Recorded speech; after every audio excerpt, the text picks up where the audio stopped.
হিন্দু শাস্ত্রানুসারে দেবী কালীকে দশমহাবিদ্যার মধ্যে এক বিদ্যা ধরা হয়ে থাকে। আর এই দেবী কালীরই এক রূপ হলো রক্ষাকালী। এই রক্ষাকালীর পুজোর নিয়ম সাধারণত একটু আলাদা হয়ে থাকে। যেই রাত্রে পুজো হয় সেই রাত্রেই এ মায়ের বিসর্জন হয়। পুজো ছিল বন্ধুর বাড়িতে। ওরা এই কালী পুজো বছরে একবার দিয়ে থাকে এবং এই কালী মাতাকে খুবই ভক্তির সহকারে এরা মানে। কালী পুজো করতে সম্ভবত অনেক সময় লাগে এবং এই পুজোটা সারতে প্রায় রাত্রির 2টো বেজে গিয়েছিল।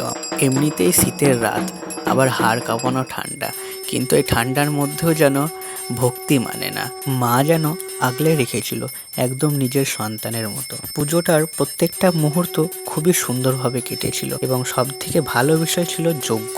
সর্বোপরি মা সকলের মঙ্গল করুক এবং এই কালিমালিপ্ত পৃথিবীকে আরো উজ্জ্বল করে তুলুক। ওম ক্রিং কালিকাঐ নমঃ। নমঃ রক্ষাকালী মাতাবৈ নমঃ।